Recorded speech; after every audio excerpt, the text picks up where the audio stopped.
Well, hello everybody.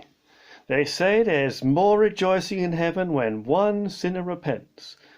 But somehow I don't think this lot will be repenting at all. And did those lies in modern times fall from the lips of Eton's men? For Brexit use on battle bus read, composed by one we knew not then, who made up slogans made to stick inside the psyche of all folk, at least all those fooled by the trick, and on us all was played the joke.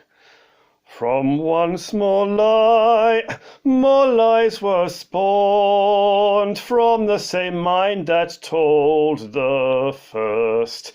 The more they spoke, deeper they dug, egged on by that lie, yes, the worst.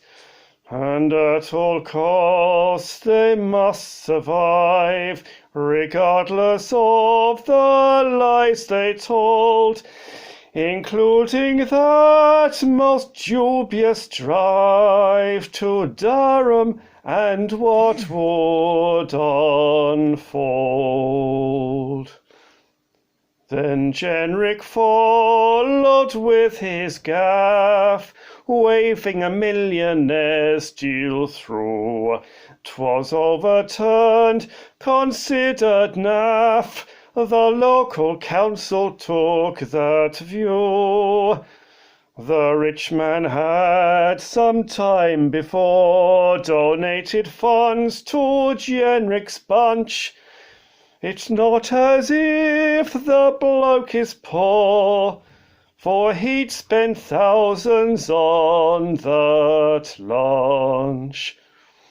And Gavin Williamson, once chief whip, sat in his deck chair, I suppose, on education's sinking ship, as rapidly the water rose.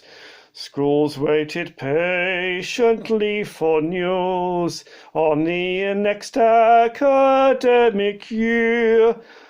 Nobody asked the parents' views, but threatened fines to cause them fear.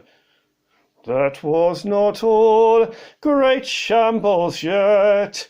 Exam results from off-qual fools, marked by an algorithm set to favour mainly private schools.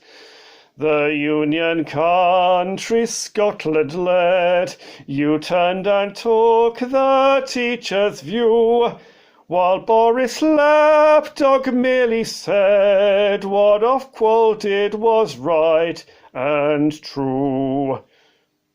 That former whip, yes, he who once forced Tory MPs to behave, became the archetypal dunce whose reputation he must save, while students reeled in disbelief, their futures thrown into the fire. Baby-faced Gav ignored their grief, dismissed their situation dire. Then those who'd taken GCSEs waited a week and feared the same. Late in the day our Gavin sees that on him might well fall the blame. And so without much more delay, Williamson, having dragged his feet, let the same role come into play, but no admission of defeat. This episode, on will it go? They milked it to the bitter end. The NVQ results we know marked wrongly, which they can't defend. More anxious students face delay, whilst teachers' marks are now applied. How Wilson thinks he saved a day. His smugness we cannot abide. Then followed silence, leaderless, since Boris was on holiday, and ministers just left the mess. No comment, nothing more to say. A whole weekend he had to think, excuses forming while he paused. The government he did defend, sought for the inconvenience caused. Johnson was hiding, no one knew where, dreaming of his dead garden bridge. They searched for him, he was not there, nor even hiding in a fridge. Avoiding questions from the press, not that he'd give a straight reply as to his handling of this mess, with no deal Brexit being nigh. Another crisis in their file, everyone but themselves to blame. Just lame excuses are their style, like Cummings they must be the same.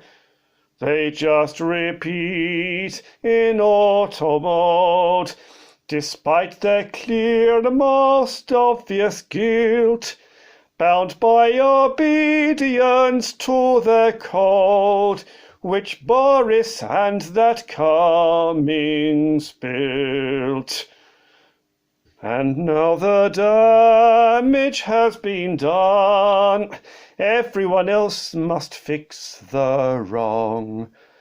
The blame game used by everyone in government, the same old song. We did the right thing every time. At others' feet there lies the fault. 'Cause we've a huge majority, we'll bring the virus to a halt. Another massive U-turn made, such was their fear of losing votes. But Williamson does not make the grade a sheep among the Tory goats. The cabinet in poodle form, no talent, with the tide they swim. Boris needs sheep, and as a norm, keeps all who are afraid of him. Go Cummings, who to Durham fled, go blustering Boris, he who botched. Go Cabinet, those walking dead, go algorithm that was scotched. Let's fight for all that's right and true. Let our own minds discern what's right, nor should we cease our task to do until Great Britain's seen the light. Amen. Amen. Amen.